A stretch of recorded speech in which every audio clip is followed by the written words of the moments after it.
आज हम लोग कक्षा 10th का एनसीईआरटी मैथ को सॉल्व करने वाले हैं चैप्टर 1.1। चैप्टर 1.1 को सॉल्व करने से पहले सबसे पहले हम लोग वास्तविक संख्या को जानते हैं। इस जानने से पहले सबसे पहले जानेंगे कि इस बुक में कुल कितने चैप्टर हैं।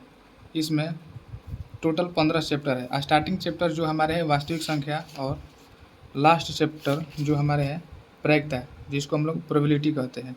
आइए अब हम लोग चैप्टर 1.1 की थ्योरी जानते हैं। जानने से पहले सबसे पहले हमको वास्तविक संख्या के बारे में जानना पड़ेगा, तब हम लोग आगे को चैप्टर सॉल्व करेंगे। सबसे पहले हम लोग संख्या जानते हैं। संख्या जिसको इंग्लिश में नंबर बोलते हैं। संख्या दो टाइप का होता है। पहला जो हो गया वास्तविक संख्या, जिसको इंग्लिश में हम लोग रियल नंबर बोलते हैं। दूसरा हो गया अवास्तविक संख्या, इसका दूसरा नाम एक काल्पनिक संख्या है, जिसको इंग्लिश में हम लोग इमेजिनरी नंबर बोलते हैं। सबसे पहले हम लोग स्टार्टिंग एक नंबर सम संख्या जानते हैं। सम संख्या के इंग्लिश में हम लोग इवन नंबर बोलते हैं। इवन नंबर आइए हम लोग जानते हैं किसको बोलते हैं। वह संख्या जो केवल 2 से विभाजित हो जाए। एग्जाम्पल के लिए जैसे एक है, एक जो संख्या है वो 2 से विभाजित नहीं होता है, इसीलिए एक जो है ये सम संख्या नहीं है। 2 जो है सम संख्या हो जाएगा क्योंकि यह 2 से डिवाइड हो जाएगा, कट जाएगा। 3 जो है हमारा ये सम संख्या नहीं, ये विषम संख्या है। 4 जो है हमारा सम संख्या है। 5 भी जो है हमारा विषम संख्या है, जो मतलब 6 जो है हमारा सम संख्या हो गया। 7 हमारा विषम संख्या हो गया। 8 हमारा सम संख्या हो गया। 9 हमारा विषम संख्या हो गया। 10 हमारा सम संख्या हो गया। 11 हमारा विषम संख्या है। सम संख्या यानी इवन नंबर हम लोग उस संख्या को बोलते हैं। वैसी संख्या जो हमारे केवल 2 से डिवाइड हो जाए उसको हम लोग सम संख्या कहते हैं। दूसरा हमारी हो गया विषम संख्या, जिसको हम लोग इंग्लिश में ऑड नंबर बोलते हैं। इसको वैसी संख्या बोलते हैं जो केवल 2 से डिवाइड न होके उसको विषम संख्या बोलते हैं। जैसे एक हमारा विषम संख्या होता है, 2 हमारा सम संख्या होता है, 3 हमारी विषम संख्या होती है, 4 हमारी सम संख्या होती है, 5 हमारी विषम संख्या होती है, 6 हमारी सम संख्या, 7 विषम, ये जो होता है सम।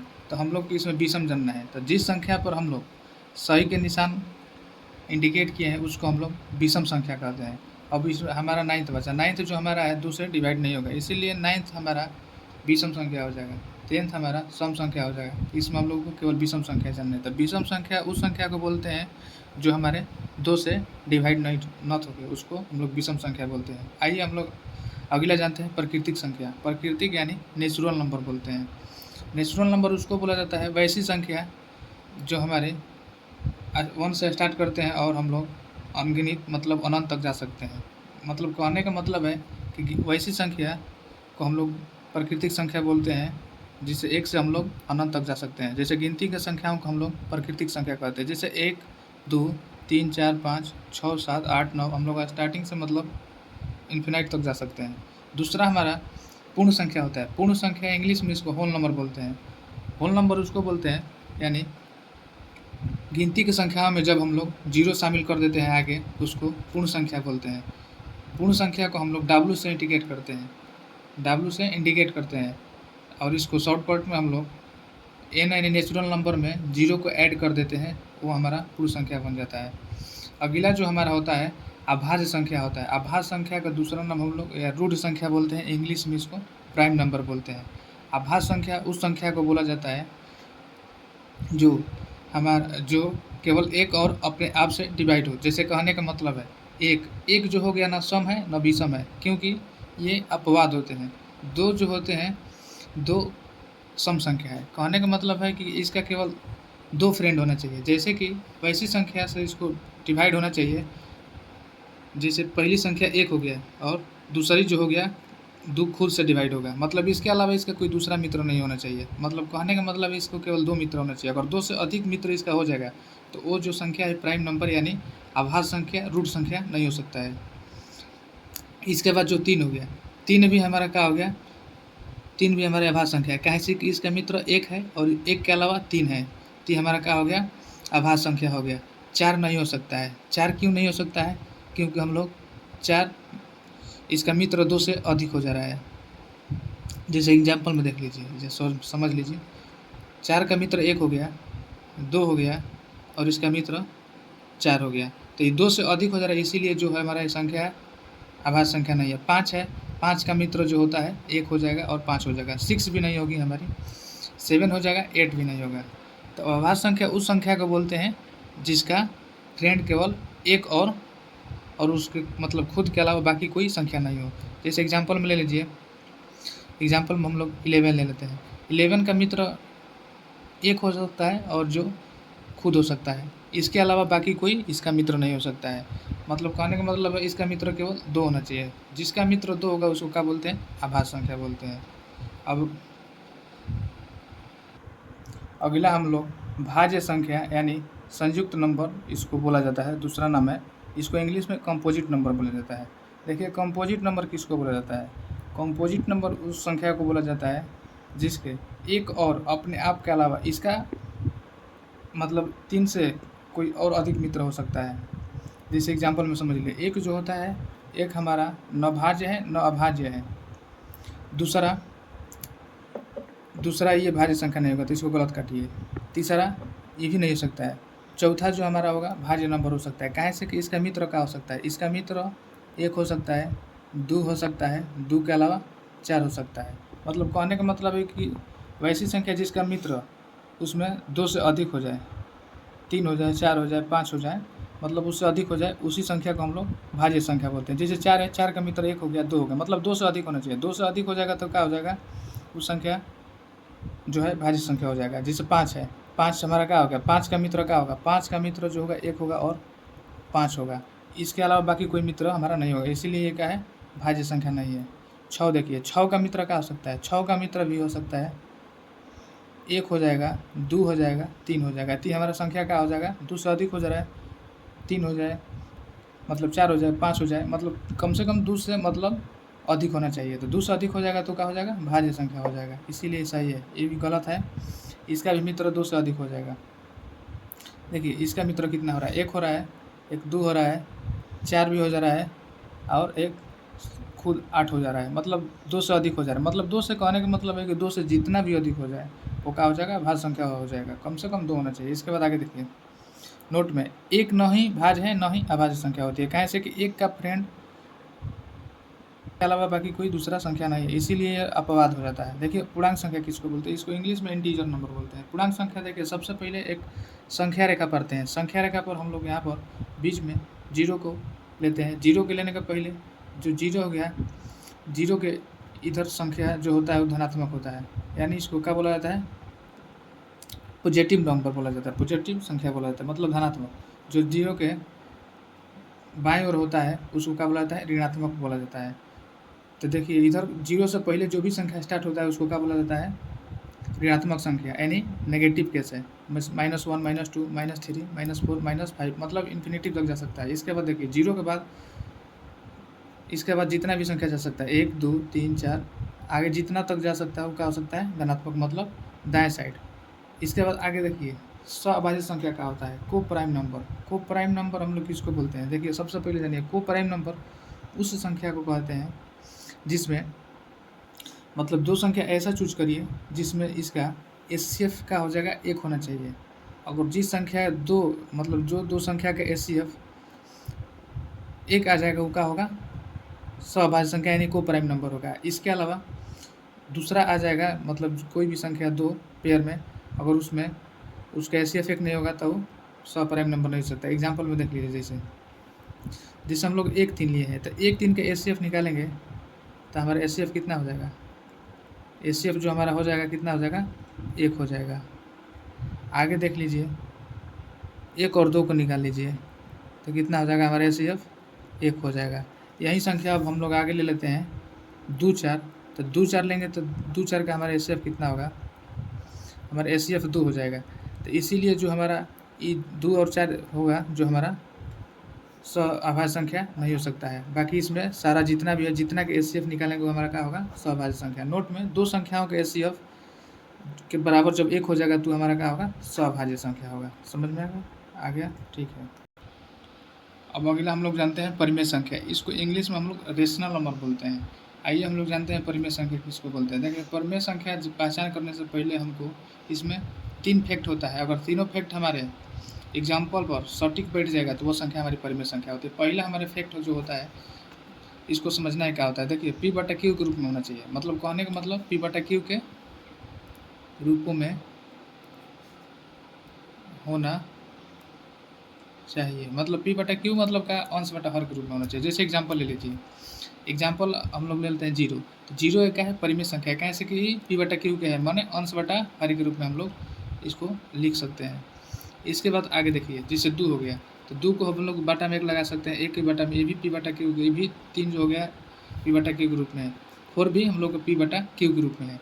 अब दूसरा इसमें देखिए कि हमारा दूसरा जो फैक्ट है इसमें बैठ रहा है कि नहीं बैठ रहा है, तो देखिए फैक्ट में हम लोग को बैठ रहा है कि नहीं बैठ रहा है। तो हम लोग P और Q के जब HCF निकालते हैं तो इसका एग्जाम्पल में निकाल लीजिए 1 और 2 का।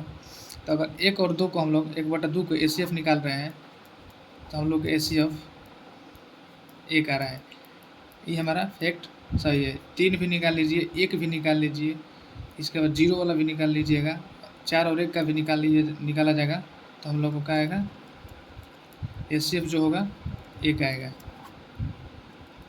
इसीलिए हमारा दूसरा फैक्ट सही है। अब तीसरा फैक्ट देखिए, कहने का मतलब है कि फैक्ट तीसरा क्या होगा, Q does not equal to 0, मतलब Q के बराबर क्या होना चाहिए, मतलब 0 नहीं होना चाहिए। अगर 0 होगा तो क्या हो जाएगा, गलत हो जाएगा, इसीलिए मतलब Q का मान हमेशा 0 नहीं होना चाहिए। 0 रहेगा तो गलती हो जाएगा, मतलब डज नॉट इक्वल टू 0 मतलब 0 नहीं होना चाहिए। इसके बाद आगे देखिए एग्जाम्पल में अगर हम लोग क्या करते हैं 1/1/0 ले लेंगे, तो 1/0 ले लेंगे तो हमारा क्या होगा, ये परिमेय संख्या नहीं होगा, कैसे कि जो Q का मान है ये क्या हो गया 0 के बराबर हो जा रहा है, इसको बराबर हो जाएगा तो ये हमारा परिमेय संख्या नहीं होगा।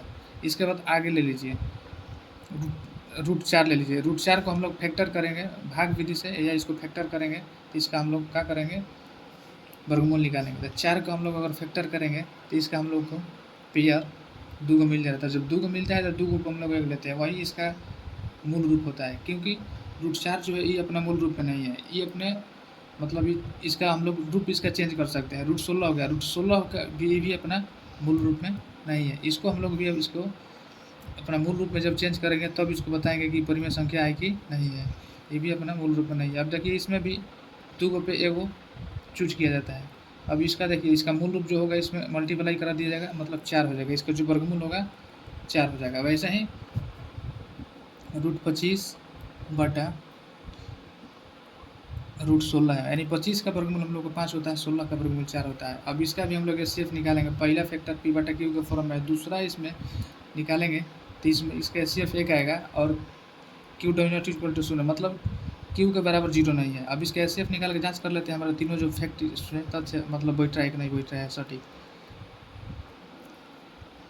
अब इसका भी हम लोग HCF निकाल रहे हैं, तो HCF का मान हमारा आ गया 1, इसीलिए ये संख्या का है हमारा परिमेय संख्या है, ये हमारा तथ्य सही बैठा है। ऐसे आगे देख लीजिए √2 जो 2/4 है ये क्या है, ये अपना मूल रूप में नहीं है, मूल रूप में नहीं है, इसीलिए ये क्या है, ये समझ लीजिए कि इसका रूप अभी चेंज हो सकता है, इसीलिए इसको हम लोग क्या बोलेंगे परिमेय संख्या नहीं बोलेंगे। परिमेय संख्या तब तक नहीं बोलेंगे जब इसको मूल को अपना वास्तविक रूप में नहीं आएगा, जैसे कोई कटा देंगे तो 1/2 हो जाएगा। अब 1/2 जो हो गया ये क्या होगा परिमेय संख्या होगा। ऐसा ही हमारा 3/2 गया, तो इसको भी कटा सकते हैं, 1/2 आएगा, तो 1/2 हमारा जो होगा तब जाके अपना मूल रूप में होगा। अब इसका हम लोग HCF निकालेंगे, पहला शर्त इसमें देखिए P/Q के रूप में बैठ रहा है, दूसरा जो है हम लोगों को इसमें P और Q का HCF 1 आना चाहिए, ये भी हम लोग करेंगे तो आएगा। इसके बाद देखिए Q does not equal to 0, मतलब Q के बराबर 0 नहीं है, तो ये भी हमारा फैक्ट बैठ रहा है। अब देखिए HCF निकाल लिया जाए इसका, तो HCF निकाला जाएगा तो कितना हो जाएगा 2 हो जाएगा, इसीलिए 2/4 हमारा जो है ये क्या है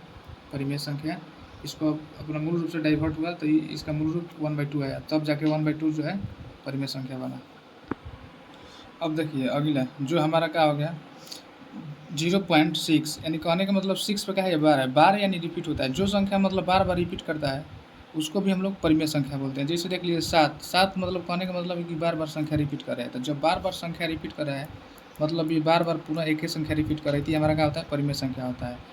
जैसे एग्जाम्पल में 2-3 के ऊपर का है बार, इसको बोलते हैं रिकरिंग बोलते हैं। ये हमेशा संख्या क्या कर रहा है बार बार रिपीट कर रहा है, तो संख्या क्या होगा उसको परिमेय संख्या बोलते हैं। ये हमारा क्या हो गया, परिमेय संख्या। अब आप लोग समझ गए। इसके बाद देखिए अपरिमेय संख्या किसको बोलते हैं। इसको इंग्लिश में इरेशनल नंबर बोला जाता है। इंग्लिश में इरेशनल नंबर बोला जाता है। मतलब कहने का मतलब है कि जो संख्या को हम लोग p/q के रूप में नहीं दर्शाते हैं उसको क्या बोलते हैं, अपरिमेय संख्या। एग्जाम्पल में ले लीजिए √2, √3, √5, √6, √7। अब देखिए √2 कहने का मतलब क्या है। √2 कहने का मतलब है कि √2 का वर्गमूल हम लोगों को 1.484 होता है। इसका वर्गमूल आगे निकालते रह जाएंगे, कभी भी इसका मतलब संख्या ही समाप्त नहीं होगा। ये हमेशा अनगिनत संख्याओं से अलग अलग डिफरेंस नंबर से इसका संख्या जो है आते रहेगा। ऐसे √3 हो गया, ये भी कभी ये दशमलव प्रसार इसका मतलब रुक नहीं सकता है। ये भी जितना कटाते रह जाएंगे कट जाएगा।